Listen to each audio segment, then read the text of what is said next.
Shalom Army of God, selamat datang di ibadah online GMS Magelang. Di sepanjang ibadah ini, mari kita ikut memuji dan menyembah Tuhan, serta meresponi setiap firman Tuhan yang nanti disampaikan. Bagi Anda yang baru pertama kali bergabung dengan kami mengucapkan welcome home. Dan agar kita dapat selalu terhubung, Anda dapat memfollow akun Instagram kami di @gmsmagelang. Jika teman-teman memiliki pergumulan dan perlu dukungan doa, atau jika Anda belum memiliki komunitas rohani, silakan menghubungi kami di nomor WhatsApp 0851 0051 5771. Memberikan persembahan adalah bagian dari ibadah kita. Bagi Anda yang akan memberikan perpuluhan atau persembahan ucapan syukur, dapat melakukannya melalui transfer bank ke nomor seperti yang tertera di layar, atau dapat juga memberikan dengan scan QR Code melalui dompet digital yang Anda miliki. Mari teman-teman kita bersatu dalam doa. Tuhan Yesus, terima kasih Tuhan jika kami masih memiliki kesempatan satu hal lagi Tuhan. Tuhan Yesus, kami mau menyiapkan hati kami Tuhan untuk memuji dan menyembah nama-Mu Tuhan. Biar kami ini Tuhan, di ibadah ini kami hanya tertuju padamu saja Tuhan Yesus. Terima kasih, segala puji dan syukur hanya bagi nama-Mu Tuhan. Dalam nama Tuhan Yesus, haleluya, amin. Selamat beribadah, Tuhan Yesus memberkati.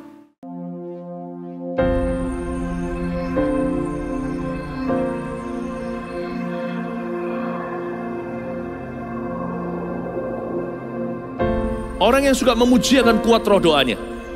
Orang yang berdoa pasti berakhir memuji.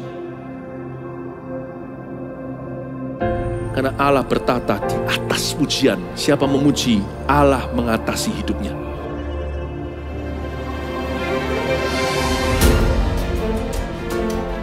The Year of Praise, tahun pujian menjadi sebuah petualangan yang tiada dua. Menjadi sebuah pelajaran hidup yang langsung dari Kristus. Menjadi sebuah pengalaman yang indah. Waktu kita memuji Tuhan, seluruh kerajaan itu berdiri di sampingmu. Waktu kita memuji, seluruh kerajaan Allah dan kereta-keretanya yang tidak kelihatan berkuda dan berapi-api itu berada di kanan kiri. Semakin fisik kita lemah, roh kita semakin memuji Tuhan. Semakin jasmani kita terbatas, semakin rohani kita tidak boleh dibatasi.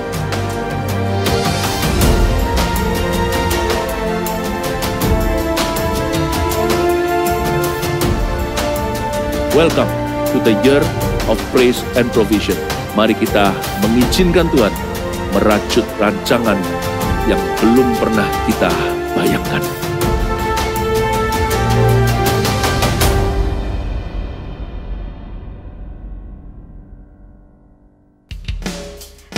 Shalom Army of God, mari memuji dan menyembah nama Tuhan.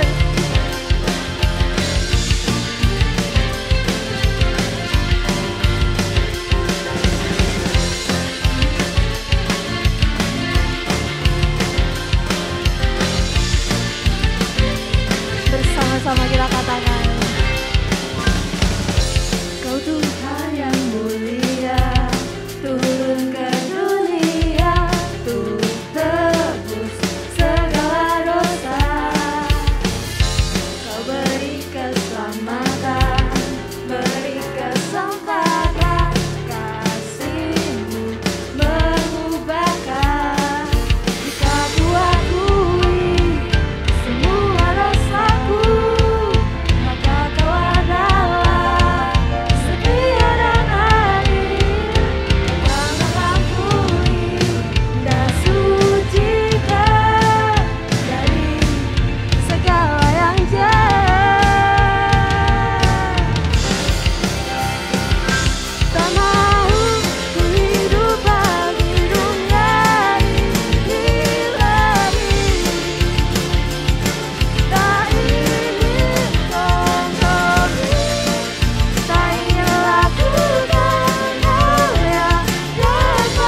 Oke, mari kita satu di dalam doa.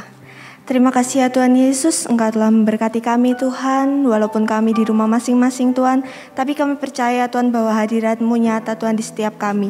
Sebentar kami akan mendengarkan sedikit firman-Mu Tuhan, kiranya Engkau yang memberkati, Engkau yang buka telinga kami dan hati kami Tuhan untuk setiap firman-Mu di dalam kehidupan kami. Terima kasih Tuhan Yesus, kiranya Engkau memberkati dari awal perengganan ini sampai akhirnya nanti Tuhan, meteraikan setiap firman-Mu di dalam kehidupan kami. Haleluya, amin. Shalom Army of God. Walaupun di rumah masing-masing tapi kita percaya bahwa hadirat Tuhan nyata di setiap kita ya. Oke, hari ini kita mau bahas tentang expert. Expert dalam apa sih? Di sini kita mau bahas tentang expert dalam talenta. Ayatnya kita buka dulu bareng-bareng di Matius 25 ayat 14 sampai dengan ayat yang ke-30. Oke, di sini tertulis menceritakan tentang perumpamaan tentang talenta. Sebelumnya pasti teman-teman juga tanya-tanya nih, talenta itu sebenarnya yang kayak gimana sih? Talenta itu apa sih?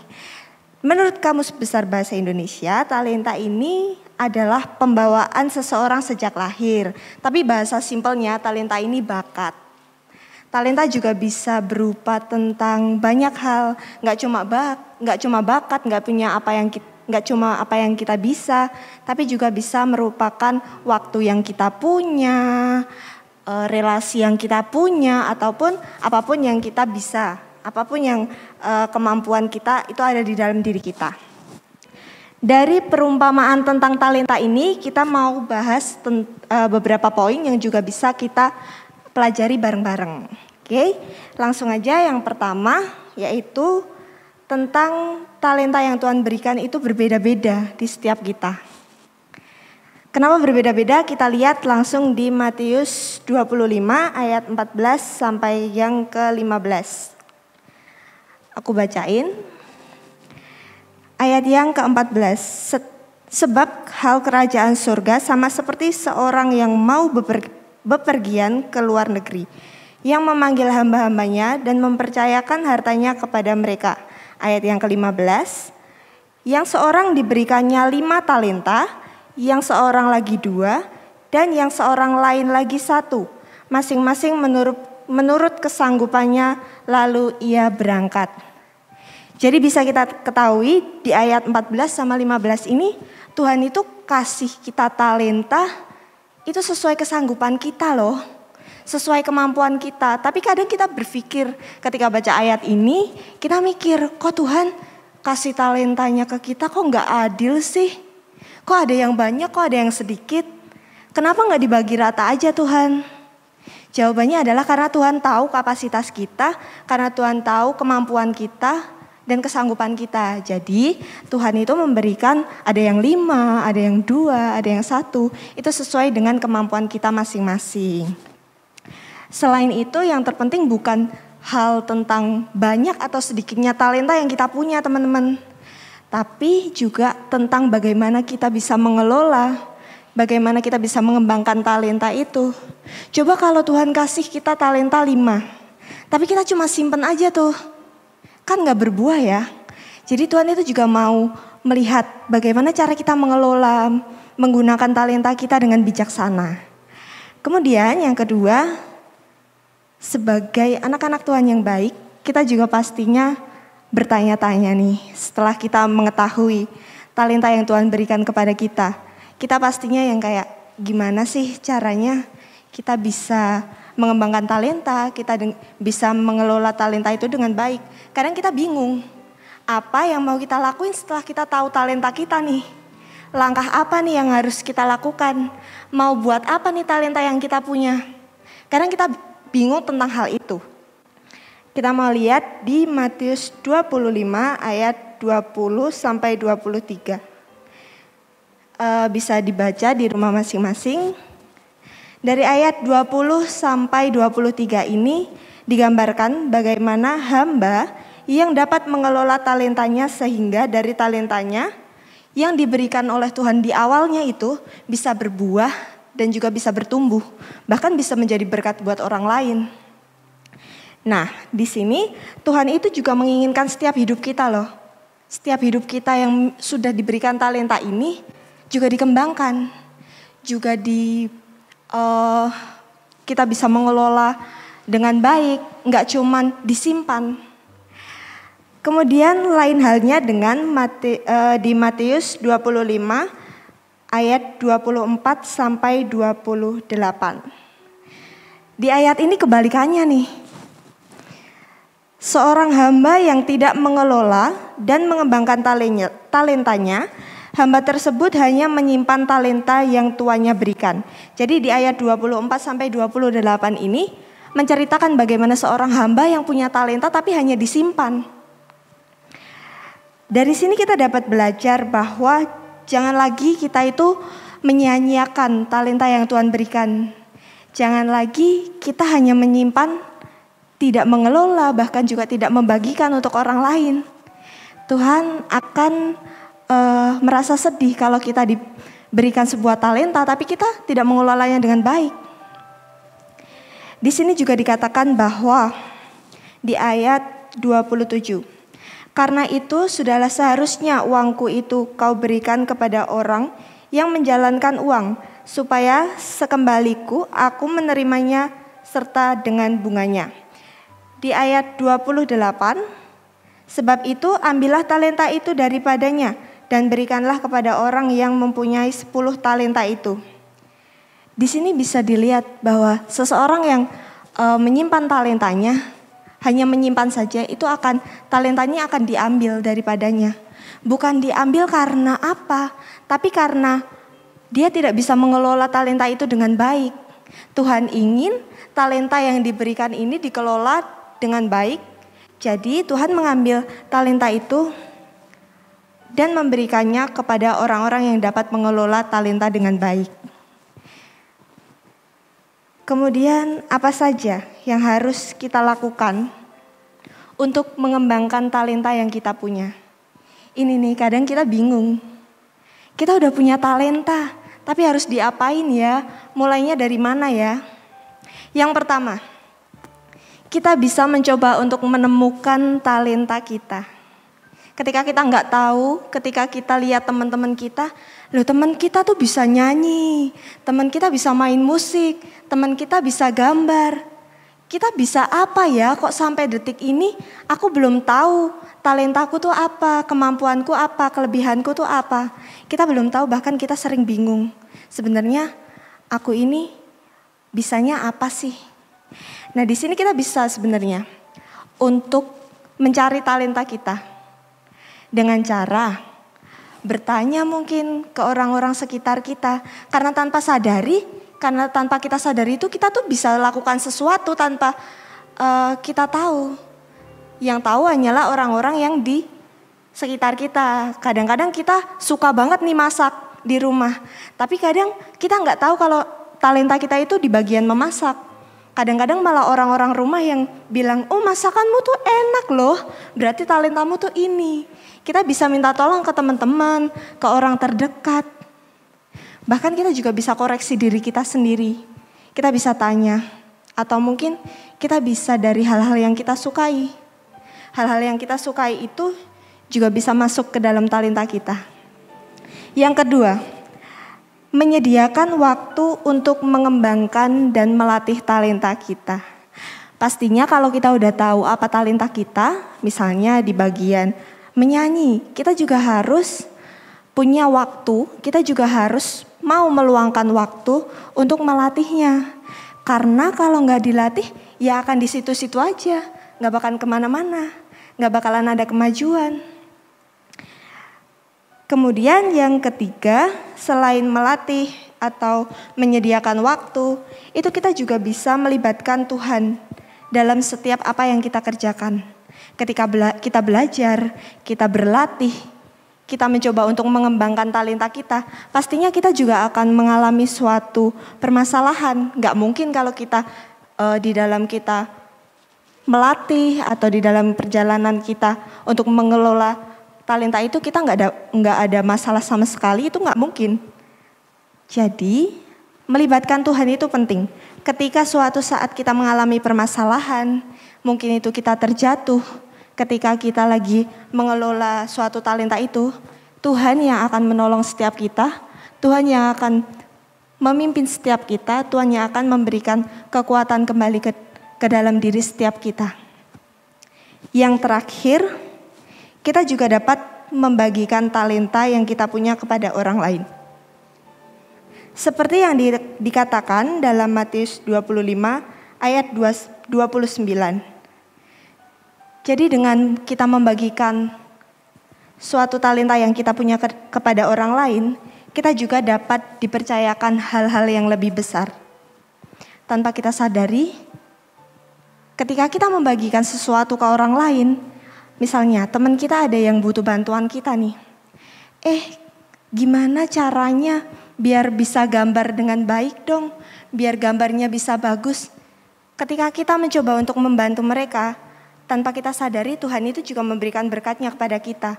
Karena kita tuh ngajarin mereka, kita membagikan talenta yang kita punya kepada mereka. Jadi Tuhan akan memperlebar kapasitas kita dengan kita membagikan suatu talenta yang kita bisa ke orang lain. Sedikit cerita pengalaman tentang talenta. Jadi aku percaya kalau seseorang bisa hebat, bisa jadi expert di dalam talenta mereka itu enggak langsung, semua ada prosesnya. Setiap orang itu harus tumbuh dan bertumbuh di dalam setiap proses yang ada. Awalnya aku bingung karena talenta apa sih? Karena aku bertanya-tanya talenta apa sih yang sebenarnya aku bisa. Di kelas 10 SMK itu aku sempat bingung, kenapa ya kok masuk SMK? Kenapa ya kok di busana? Padahal awalnya aku gak suka banget gitu. Dan ternyata Tuhan itu membawa aku ke situ karena Tuhan mau tunjukin satu talenta yang bisa membuat aku itu terus bertumbuh, berproses. Ya, benar. Kelas 10 SMK waktu itu, aku diberikan Tuhan talenta menggambar. Walaupun tadinya aku juga gak percaya loh, kok bisa ya gambaranku kayak gini. Gak hanya di situ, tentunya setelah aku diberikan talenta oleh Tuhan tentang menggambar ini, aku gak berhenti. Aku gak berhenti cuman tahu, oh talentaku menggambar ya. Gak berhenti di situ teman-teman. Tapi aku berusaha untuk mengembangkan talenta itu, mengelola talenta itu, bahkan belajar dari orang-orang yang lebih di atasku. Di situ aku merasa gak percaya ya, karena ketika kita meluangkan waktu walaupun sedikit, dari 24 jam di hari-hari kita, 1 jam untuk mengelola talenta kita itu bisa mengubah hari-hari kita ke depan dengan talenta yang kita gunakan. Dengan talenta ini, itu aku merasa ragu sebenarnya. Tapi dengan mengelola, dengan melibatkan Tuhan tentunya, aku bisa membuat talenta ini lebih dari apa yang aku bayangkan. Bahkan Tuhan menyertai aku sepanjang ketika aku mencoba untuk mengelola itu, Tuhan itu juga memberkatiku gitu. Ketika ada hal-hal yang baik, Tuhan itu pasti mendukung kita kok. Percaya aja deh. Di tahun 2020 dipercayakan untuk ke Indonesia, ke Jogja Fashion Week waktu itu pertama kali.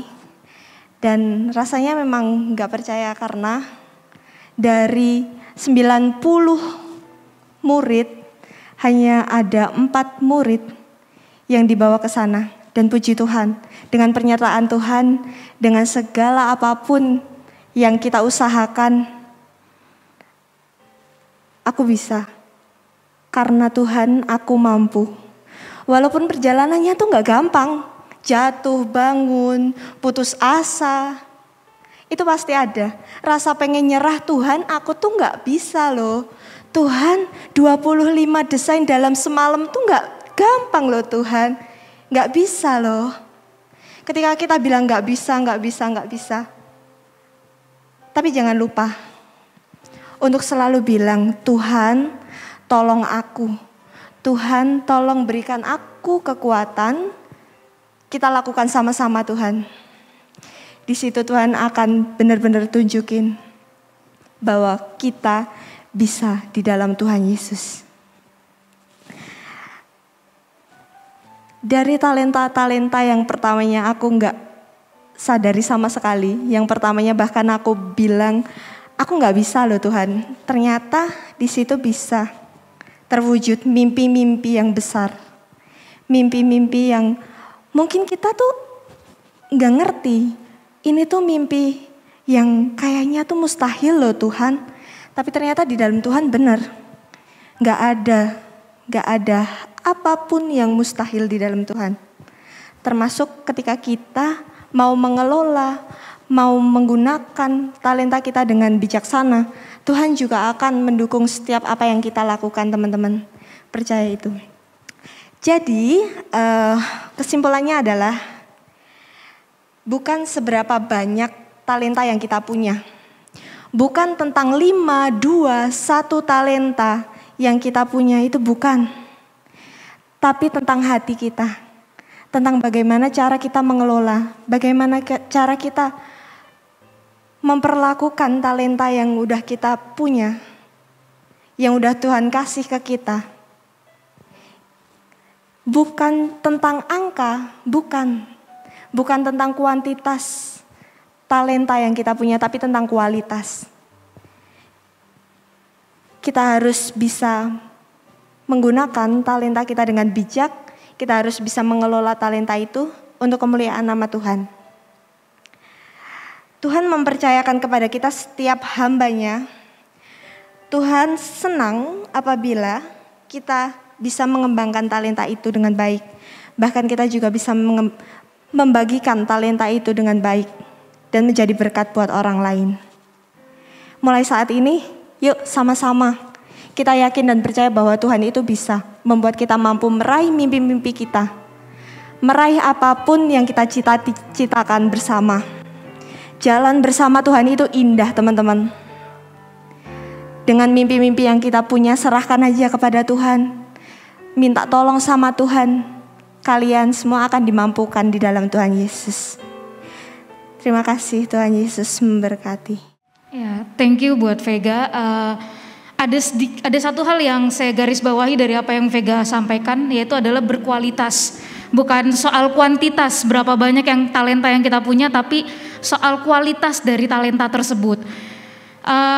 Bulan ini kita akan bicara soal influensial, dan minggu ini kita akan bicara soal expert.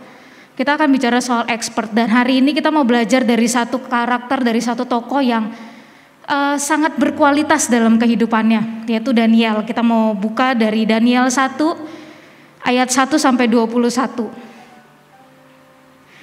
Saya bacakan Daniel 1 ayat 1 sampai 21. Kita mulai dari ayat 3 aja. Teman-teman bisa baca detailnya di rumah. Kita mulai dari ayat 3. Ayat 3, lalu raja bertitah kepada Aspenas, kepala istana, untuk membawa beberapa orang Israel yang berasal dari keturunan raja dan dari kaum bangsawan, yakni orang-orang muda yang tidak ada suatu celah, yang berperawakan baik, yang memahami berbagai-bagai hikmat, berpengetahuan banyak, dan mempunyai pengertian tentang ilmu, yakni orang-orang yang cakap untuk bekerja dalam istana raja, supaya mereka diajarkan tulisan dan bahasa orang Kasdim, dan raja menetapkan bagi mereka pelabur setiap hari dari santapan raja dan dari anggur yang biasa diminumnya. Mereka harus dididik selama 3 tahun, dan sesudah itu mereka harus bekerja pada raja. Ayat 6, di antara mereka itu ada juga beberapa orang Yehuda, yakni Daniel, Hananya, Misael dan Azaria. Ayat 7, pemimpin pegawai istana itu memberi nama lain kepada mereka. Daniel dinamainya Beltsazar, Hananya dinamai Sadrak, Misael dinamainya Mesak, dan Azaria dinamainya Abednego. Kita sampai situ dulu. Dari ayat 3 sampai 7 ini kita belajar bahwa Daniel, Sadrak, Mesak, dan Abednego adalah orang yang saat itu hidup dalam pembuangan. Jadi di ayat 1 sudah dijelaskan saat itu di pemerintahan Yoyakim Raja Yehuda, Nebukadnezar Raja Babel itu mengepung dan mengalahkan mereka. Sehingga Tuhan menyerahkan Yoyakim Raja Yehuda dan sebagian perkakas di rumah Allah ke dalam tangannya, ke dalam tangan Raja Babel saat itu yaitu adalah Raja Nebukadnezar. Dan Daniel, Sadrak, Mesak, dan Abednego ini adalah orang-orang yang dibawa juga untuk pergi bersama-sama dengan Raja Babel saat itu. Bisa dibilang Daniel, Sadrak, dan Mesak, dan Abednego ini adalah orang-orang tawanan. Mereka adalah orang-orang tawanan saat itu. Tapi di tengah-tengah kondisi yang gak enak buat mereka itu terpilih oleh raja. Di ayat 3 disampaikan raja itu minta untuk dipilih, diambil orang-orang yang ada syarat-syaratnya raja. Ada 5 syarat raja yang disebutkan dalam ayat ini. Yang pertama, orang-orang muda yang tidak ada suatu celah. Yang kedua, mereka adalah orang-orang yang berperawakan baik. Yang ketiga, memahami berbagai-bagai hikmat. Yang keempat, berpengetahuan banyak. Yang kelima, mempunyai pengertian tentang ilmu. Daniel dan teman-temannya terpilih. Itu tandanya Daniel dan teman-temannya mempunyai 5 syarat yang diminta oleh raja. Daniel dan teman-temannya saat itu ada di dalam kondisi mereka sedang ada dalam pembuangan, sedang kondisi gak enak. Tapi di tengah kondisi yang gak enak, Daniel dan teman-temannya itu tetap terlihat. Karena dia punya 5 syarat ini dalam hidup mereka. Dan dari sini kita bisa lihat juga kalau Daniel dan teman-temannya adalah orang yang biasa. Dan kelima syarat ini itu gak didapat dalam waktu semalam aja. Kelima syarat ini pasti sudah dilatih sama mereka dari hari-hari sebelumnya, jauh dari sebelum itu. Orang-orang muda yang tidak ada suatu celah, tandanya mereka hidupnya dijaga. Mereka menjaga hidup mereka sedemikian rupa sehingga mereka terlihat tidak ada celah. Bukan cuma untuk dilihat orang, tapi memang mereka benar-benar menjaga hidup mereka. Sehingga itu terlihat dan terpancar. Kehidupan yang tiada celah itu terlihat saat itu. Terus yang kedua, berperawakan baik. Ini bukan cuma soal bicara, oh dia ganteng, lain sebagainya. Enggak, tapi mereka merawat hidup mereka juga. Mereka jaga, mereka tahu, mereka gak bisa hidup semena-mena, mereka gak bisa hidup seenaknya mereka aja. Tapi mereka melatih hidup mereka juga, melatih tubuh mereka tentunya. Yang ketiga, memahami berbagai-bagai hikmat. Kita gak bisa memahami hikmat, kita gak bisa punya pengetahuan yang luas kalau kita gak pernah belajar. Ini gak mungkin didapatkan oleh Daniel dan teman-temannya cuma dalam waktu 1 malam. Gak bisa. Kita aja untuk bisa punya satu pengetahuan, kita harus belajar. Kita belajar dari SD, SMP, SMA. Kemudian di kuliah kita belajar lagi. Kita memilih mau ada di fakultas apa, mau ada di jurusan apa. Kemudian kita masuk lagi ke dalam dunia pekerjaan. Sampai akhirnya kita benar-benar menemukan satu bidang yang kita tuh oke, aku bisa expert di sini. Itu melewati banyak hal, banyak fase. Dan itulah yang dialami oleh Daniel dan teman-temannya. Yang kelima, yang terakhir, mempunyai pengetahuan tentang ilmu. Ini juga gak bisa didapat dalam waktu 1 malam. Mereka harus banyak baca, mereka harus banyak sharing sama orang yang lebih berpengalaman tentunya. Kalau mereka menutup diri mereka gak mungkin bisa punya pengertian tentang ilmu yang banyak. Dan Daniel, Sadrak, Mesak, dan Abednego mempunyai hal itu.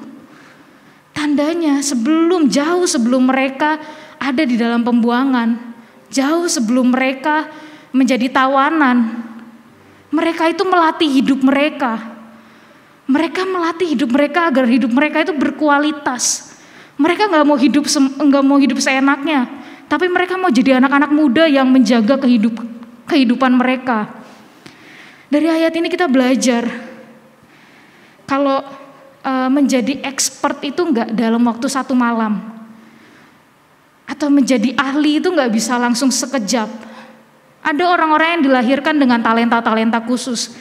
Ada orang-orang yang dilahirkan dengan pendengaran yang bagus, dia punya nada yang bagus, dia nggak pernah belajar nyanyi, belum pernah belajar nyanyi, tapi dari kecil ketika dia bernyanyi nadanya tepat.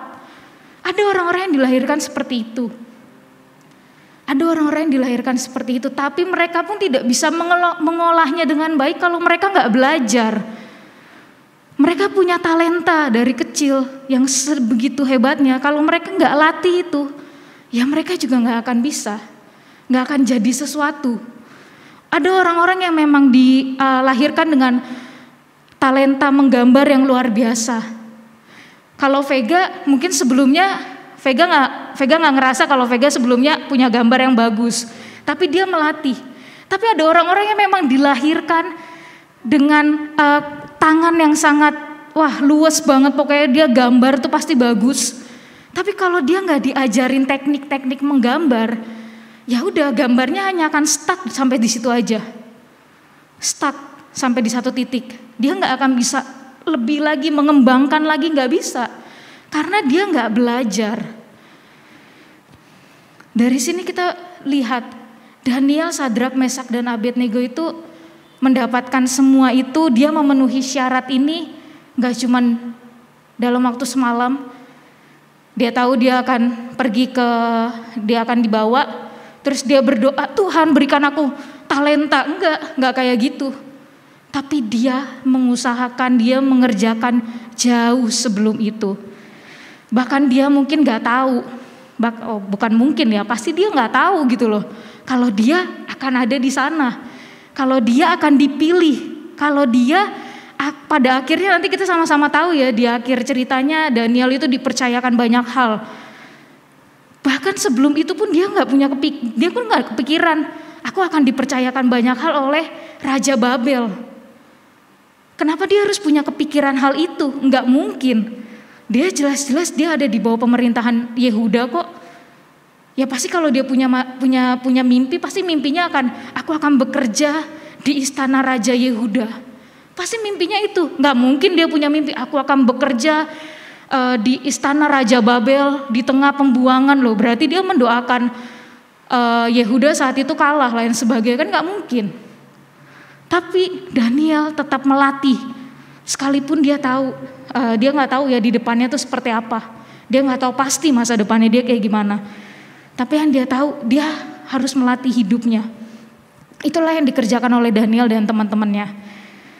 Lanjut, kita mau baca ayat 8. Ayat 8, Daniel berketetapan untuk tidak menajiskan dirinya dengan santapan raja dan dengan anggur yang biasa diminum raja. Dimintanyalah kepada pemimpin pegawai istana itu supaya ia tak usah menajiskan dirinya. Ayat 9, maka Allah mengaruniakan kepada Daniel kasih dan sayang dari pemimpin pegawai istana itu.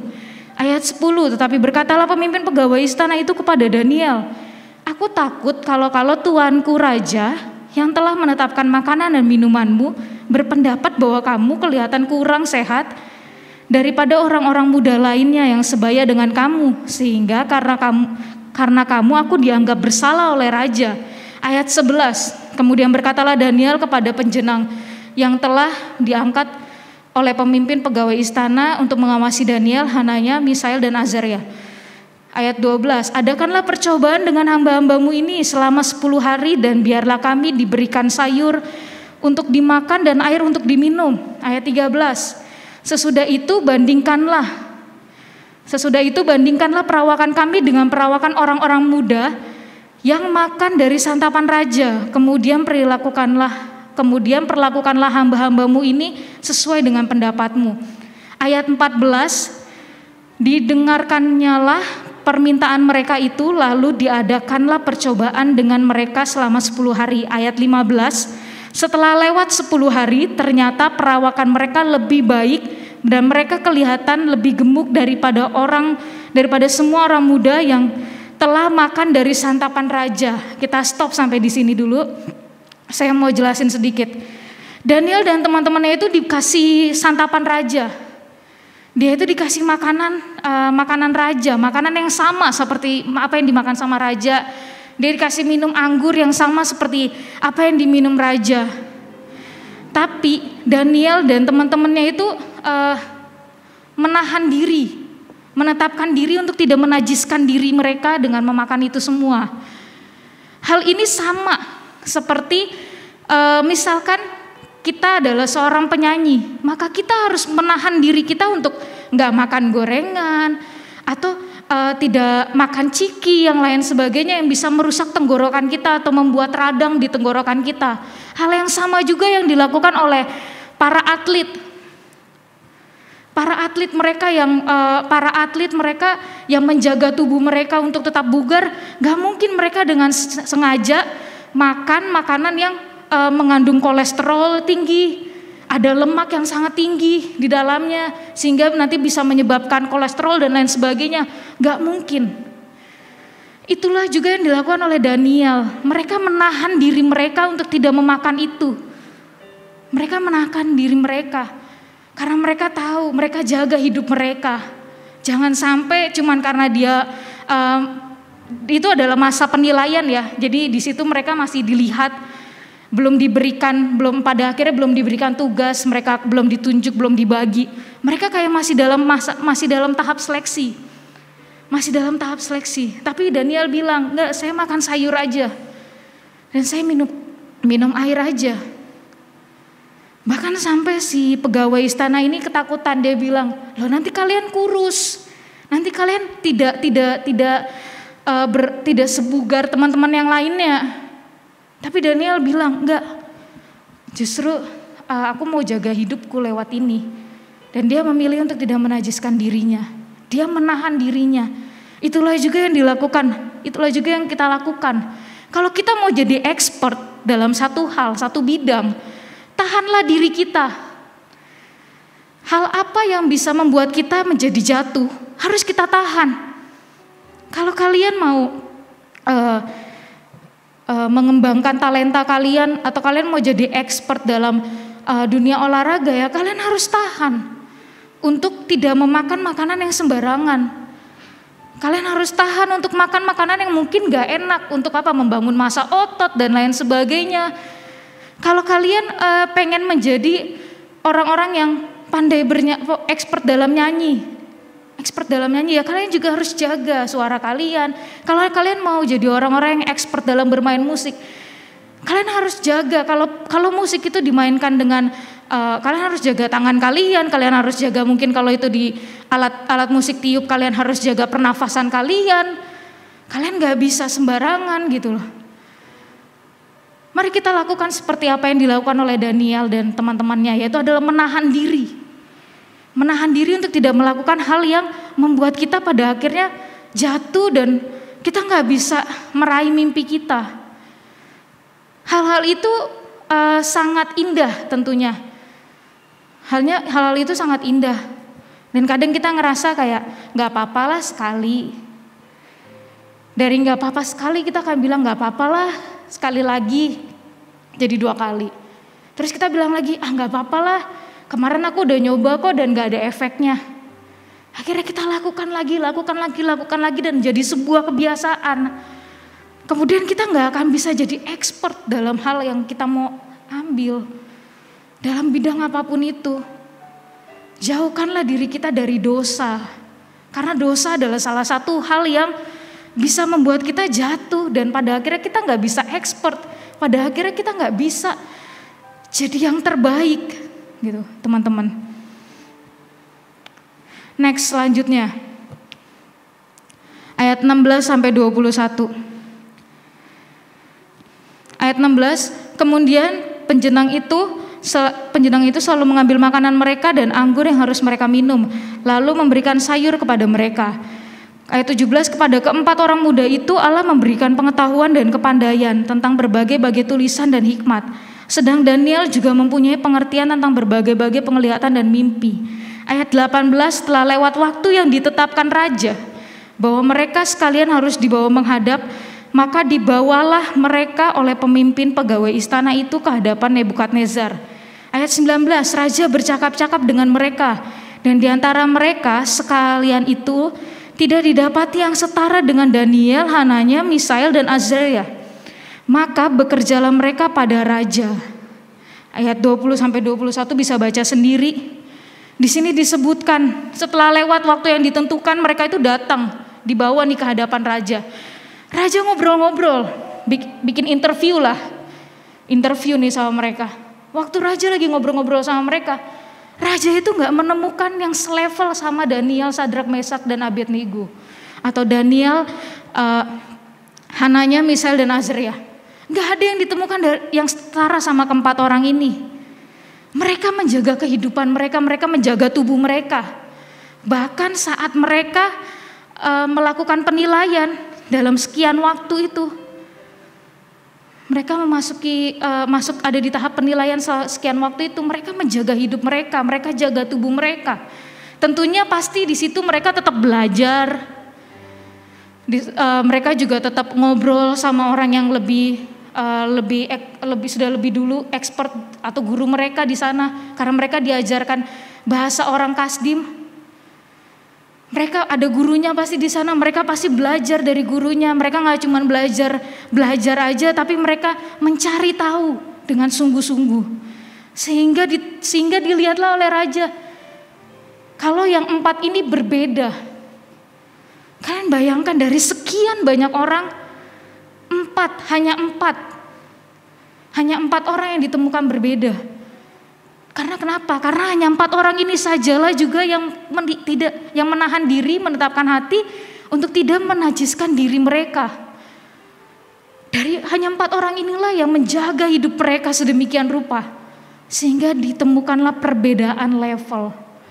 Teman-teman, ketika kita mau jadi orang yang expert, ketika kita mau jadi ahli dalam sesuatu hal, kita harus belajar. Kita harus belajar untuk tidak egois, kita harus menahan diri kita. Dan kita harus mau belajar terus sama orang lain. Jangan pernah berhenti, terus melatih diri. Ada 3 aplikasi yang mau saya sampaikan. Aplikasi yang pertama, kita bisa berlatih terus menerus untuk menjadi orang yang expert. Kita harus berlatih terus menerus. Sama seperti Daniel dan teman-temannya yang dipilih karena memenuhi 5 syarat raja. Hal ini gak terjadi dalam waktu 1 malam, tapi dia melatih diri mereka. Dan mereka gak pernah ngebayangin kalau mereka itu akan dipilih sama Raja Babel. Mereka gak pernah pikirkan itu, tapi mereka tetap melatih diri mereka. Mereka bukan melatih diri mereka untuk mendapatkan, mereka bukan melatih diri mereka untuk memenangkan sebuah perlombaan. Mungkin udah kelihatan di perlombaan di depannya, enggak, mereka gak cuma melatih diri mereka untuk itu. Tapi memang mereka melatih diri mereka untuk menjadi orang-orang yang terbaik di masa itu, di saat itu. Yang kedua, milikilah ketetapan hati. Kita harus punya ketetapan hati untuk tidak jatuh dalam dosa. Kita harus punya ketetapan hati untuk untuk menjaga diri kita, untuk tidak mudah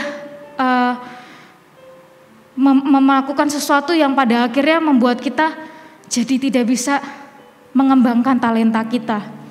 Yang ketiga, tentu kita harus mendengarkan suara Tuhan. Kita harus dekat sama Tuhan dan dengarkan suara Tuhan. Sehingga kita bisa tahu rencana Tuhan yang mana yang harus kita kerjakan. Rencana Tuhan tuh ke depannya tuh apa? Tanya sama Tuhan. Kita harus dengar suara Tuhan. Kita gak bisa jalan sendiri. Daniel dan teman-temannya pun gak jalan sendiri. Daniel sama teman-temannya pun tanya sama Tuhan. Sehingga waktu dia lagi ada di dalam pembuangan itu, mereka tuh gak jadi orang-orang yang terbawa suasana. Terus pada akhirnya mereka jadi orang-orang yang biasa-biasa aja. Enggak, tapi karena dia bersama dengan Tuhan, dia menjadi orang-orang yang kuat. Sehingga ditemukanlah mereka berempat memenuhi 5 syarat raja. Bahkan setelah selesai penilaian, mereka lebih dari itu, lebih dari syarat-syarat raja. Terakhir saya mau tutup dengan sebuah, ini saya dapatkan ada 4 tahapan untuk menjadi expert. Ada 4 tahapan untuk menjadi expert. Yang pertama adalah tahapan pemula atau novice. Di sini kondisinya adalah kita menjadi orang yang mengikuti aturan atau mengikuti rencana yang sudah dibuat. Maksudnya apa? Kita belajar. Yang pertama tahapan pemula, seorang pemula itu harus belajar. Kita harus belajar. Dari apa? Dari mungkin kalau kita les tentu ada materi-materinya, kita belajar dari situ. Atau kita kalau mau belajar dari yang lainnya kita bisa buka YouTube atau yang lainnya. Banyak sekarang media-media pembelajaran untuk kita mengembangkan talenta kita. Di situ kita belajar mengikuti apa yang sudah ada. Terus yang kedua, advanced beginner. Di sini kita sudah mampu menafsirkan situasi yang berbeda. Jadi kita sudah ada di tahapan di mana kita mengerti dan kita bisa menafsirkan sesuatu yang berbeda. Kita sudah mulai menguasai bidang yang akan kita kembangkan atau kita sudah menguasai talenta kita. Tapi pengalaman kita belum cukup. Jadi kita masih belum bisa berdiri sendiri. Kita itu masih butuh dituntun waktu itu. Di tahapan ini kita masih butuh dituntun. Tapi kita sudah bisa menafsirkan situasi. Kalau main gitar, saya pernah belajar gitar. Kalau main gitar di tahapan ini, kita udah gak perlu lagi ngelihat tangan kiri kita. Jadi udah bisa bergerak sendiri, kita udah tahu oh G itu posisinya di sini, tangan kita sudah hafal. Tapi pengalamannya belum cukup. Terus yang ketiga di sini adalah tahapan prevision. Jadi di sini kita sudah mampu menyelesaikan masalah dalam beberapa situasi. Kita nggak cuma mengerti situasi, bisa menafsirkan situasi, menafsirkan sebuah kondisi dalam bidang tersebut atau dalam talenta kita, tapi kita sudah mampu menyelesaikan masalah. Kita sudah mampu menyelesaikan masalah di sini. Kalau kita orang yang jago menggambar, kita ada di situ, ada di talenta itu, kita sudah bisa menyelesaikan masalah atau sudah muncul ide, sudah ada ide yang keluar. Oh, aku nggak bisa nih gambar cuman kayak gini doang. Akhirnya sudah muncul ide. Atau di sini karakter sudah mulai terbentuk. Dalam gambar itu karakter si penggambarnya pun terlihat. Di sini sudah mulai terbentuk karakternya. Atau dalam bidang yang lainnya, dalam bidang pekerjaan lainnya, misalkan dalam bidang kalau kita jadi akuntan, kita sudah bisa menyelesaikan masalah. Oh ini ada yang nggak balance nih di sini. Oh kita udah mulai bisa menyelesaikan. Oh ini ada masalah di sini, ada masalah di sini. Kita udah bisa menyelesaikan. Terus yang keempat, tahapan yang terakhir itu adalah expert. Di tahapan ini seseorang sudah mampu menciptakan aturan atau rencana untuk orang lain. Di tahapan expert ini kita mampu untuk menyiapkan orang lain. Kita mampu mengajarkan orang lain. Enggak cuma ngajarin dengan aturan yang kita dulu belajar, tapi kita ngajarin dengan tips and trick yang baru. Seseorang yang udah bisa kasih tips and trick dan itu terbukti, dia sudah expert di situ. Dia sudah expert di situ. Di tahapan terakhir ini kita baru bisa disebut expert. Dan di tahapan terakhir ini disebutkan mampu menciptakan aturan atau rencana untuk orang lain. Tandanya talenta kita, keahlian kita bukan cuma buat kita, tapi buat kita ajarkan ke orang lain juga. Yang artinya kita menjadi orang yang berpengaruh buat orang lain juga. Jadilah anak-anak muda yang expert. Jangan hidup biasa-biasa aja. Mulailah dari sekarang. Kalau kalian belum punya mimpi, tadi Vega bilang belum punya mimpi, belum punya cita-cita, mulai cari. Mimpiku apa ya? Cita-citaku apa ya? Kalau kalian ngerasa, tadi Vega bilang, tanyakanlah sama orang. Kalian misalkan seneng masak, kalian tanyakan sama orang, enak gak makananku? Kalau kalian suka gambar, beranikanlah untuk upload gambar kalian di media sosial kalian dan lihat respon orang-orang. Atau kalian suka menyanyi, beranikanlah kalian mengcover lagu dan upload. Kalau kalian suka bermain musik, beranikanlah take video kalian lagi main musik dan upload dan biarkan orang-orang melihat. Atau beranikanlah diri kalian untuk bermain di depan orang lain sehingga orang lain bisa lihat apakah itu benar talenta kalian yang memang kalian harus mengembangkannya di situ atau bukan. Cari tahu dari sekarang. Gak ada orang yang hidup tanpa talenta. Tidak ada orang yang hidup tanpa keahlian. Pasti setiap orang sudah punya talentanya masing-masing. Tadi Vega sampaikan ada yang 5, ada yang 2, ada yang 1. Tapi semuanya sama, yaitu adalah harus mengusahakan. So, cari tahu talentanya apa dan usahakanlah untuk kita jadi expert. Saya udah selesai, kita mau sama-sama bersatu dalam doa. Yes, amin Yesus. Sungguh kami mengucap syukur Tuhan, sungguh kami berterima kasih Bapa. Sungguh kami mengucap syukur Tuhan buat firman-Mu yang luar biasa dahsyat pada siang hari ini Yesus. Kami belajar satu hal yang baru Tuhan. Kami mau jadi anak-anak muda yang expert. Kami mau jadi anak-anak muda yang hidup tidak biasa saja Tuhan. Kalau teman-teman kami belum memikirkan untuk cita-cita ke depannya, kami mau jadi yang berbeda. Dan kami mau temukan apa yang menjadi cita-cita kami. Dan kami mau temukan apa yang Engkau rindukan untuk kami lakukan. Biar Engkau yang mengurapi kami Tuhan, biar Engkau yang untuk bungkus kami Tuhan. Sungguh Bapa, hamba-Mu berdoa untuk setiap Army of God dimanapun mereka berada saat ini. Setiap mereka yang saat ini sedang menyaksikan di rumah mereka, atau mungkin dimanapun mereka berada saat ini Tuhan. Sungguh Bapa, biar Engkau yang mengurapi, biar Engkau yang untuk bungkus. Kalau mereka sampai detik ini belum punya mimpi, belum tahu harus jadi apa, Bapak biar siang hari ini Engkau yang taruhkan, Engkau yang tanamkan dalam hati mereka satu kerinduan, satu benih kerinduan untuk menjadi sesuatu, untuk mengembangkan sebuah talenta, untuk mengembangkan suatu bidang, apapun itu Tuhan, biar Engkau yang letakkan dalam hati mereka. Kalau mereka saat ini sudah menemukan apa yang menjadi cita-cita mereka, Bapak biar Engkau yang pegang erat tangan mereka Tuhan, jangan pernah biarkan mereka berjalan sendiri Yesus. Tapi biarkan mereka Tuhan menjadi kuat dan terus mengembangkan, mengasah talenta mereka. Biar Engkau yang mengurapi, biar Engkau yang untuk bungkus. Terima kasih Tuhan, terima kasih Yesus. Sungguh biar Engkau yang materaikan firman-Mu Tuhan pada siang hari ini. Dan biar Engkau yang mengurapi setiap Army of God yang mendengarkan firman-Mu saat ini. Terima kasih Bapak, terima kasih Yesus. Teman-teman, sekarang kita mau memberikan perpuluhan. Kita mau siapkan hati kita. Dan saya mau sampaikan ada 3 prinsip kebenaran dalam perpuluhan. Yang pertama adalah prioritas. Sebelum kita menggunakan income atau uang jajan kita atau apapun itu atau pemasukan kita untuk keperluan yang lain, kita belajar untuk menyisihkan 10% untuk perpuluhan dan kita kembalikan kepada gereja, kepada Tuhan. Yang kedua, yaitu adalah ketaatan.